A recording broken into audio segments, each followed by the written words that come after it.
Hi. The date is March 3rd. My house is a little crazy right now. My puppy is behaving very poorly. But, I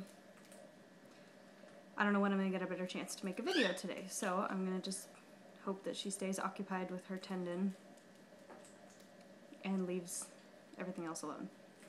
But if I get up and run away quickly, it's because Abigail is chewing on her puppy pad or something else. So I apologize in advance just in case that happens. Okay. I received a request in my inbox, a couple of them actually, so I'm pretty excited. There's some good ideas for videos that I got, and those videos are going to be upcoming in the next few days, hopefully. Knock wood, anything won't come and get in the way.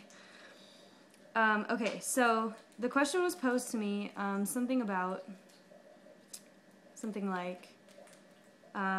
what was life like after treatment for you with a different body? And I thought, oh my god, what a great question. Why didn't I ever think to address that before? I don't know why, but I will now.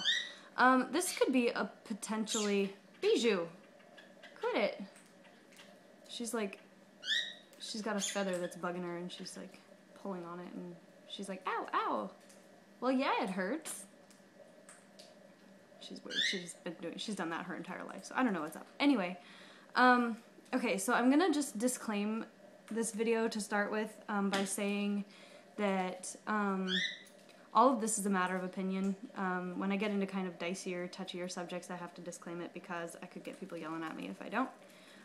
Also, it's worth noting that my experience with treatment that altered my body greatly was a very unusual experience and a very bad experience. And it's not usually like this, so for those of you that are either in treatment or are going to be in treatment, please don't take this too seriously, because this is what it was like for me, personally. I've been in treatment a lot of times, and I've met a lot of people, and I know a lot of people that have weight restored or whatever, and are living really great lives now and are happy and healthy and, you know, wouldn't go back to it for all the money in the world. That wasn't what happened for me, though. I went to treatment at this place that was just not the right place for me, but I'm trying to figure out how to put this in a nutshell. Without going into too much detail, it's kind of crazy and bad. Basically, what happened was that the short and short of it is they brainwashed my parents, essentially, and my parents got medical guardianship of me, so they were able to make me stay there even though I was 19 turning 20. So I really didn't have any say in the matter, and they put a good amount of weight on me in a very short period of time, and it was basically all it served to do is cause me to have a pretty good phobia of weight gain at this point. I feel like it did a whole lot more harm than good. I don't think it did any good, in fact. I mean, it was just ridiculous. When I think about it, I'm just like, I can't even believe that even happened. But afterwards, you know, I'm 24. I'll be 25 in July, and I've been through a lot of stuff. I went through middle school. That wasn't fun. You know, I went through high school. That wasn't fun either. I've gone through a lot of stuff. I've seen a lot of stuff, and I've, you know, dealt with a lot of stuff. And I can honestly say that the time after, like, the few months or even the year after coming out of that place was, like, the hardest thing that's ever happened to me in my life. You know, when you have some semblance of control, you know, like, if you're in a treatment facility that is a good fit and, you know, I mean, every place is different, so I can't really say this, but, like, if you feel like, you know, you're not just being treated like a child and pushed around and told what to do and nobody listens to you, if you don't feel that way, that's good. If you do feel that way, that's bad. And if you weight restore under the good conditions, chances are things are going to look different when you come out, you know, look differently to you. I don't mean about how you look, I mean about how you look at stuff in the world and at yourself. But it was just so hard to look in the mirror. Like, I would get in the shower and cry by myself. I had to shower in the dark because I couldn't stand to see myself. I hated my body. I hated myself. I mean, those were really dark times, and I'm going, wow, I'm really glad I came out of that one alive. You know, I know that sounds morbid, but it's true. And I remember that was when I started working at this grocery store, and I had to go get a pair of pants for work. Pants shopping, by the way, is not good ever.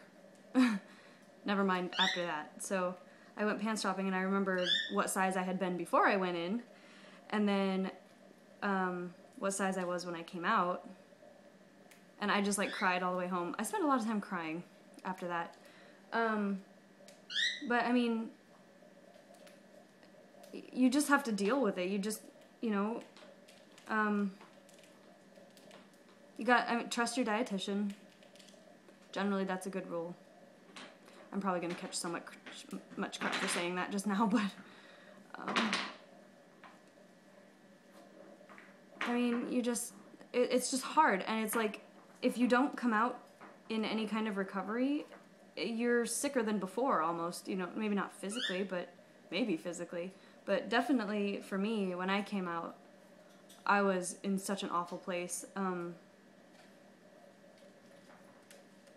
and you know, there was another little complication from this, too. When I would try, like, if I made friends with somebody and was trying to explain why I didn't want to eat anything, like, I'm not ashamed that I have an eating disorder.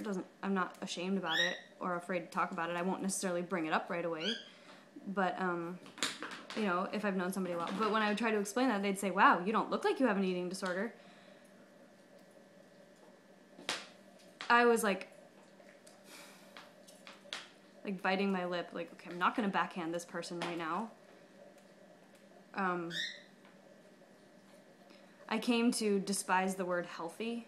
Like, when people say, you look healthy, I don't want to hear that. I know that sounds really weird, doesn't it? But it's true.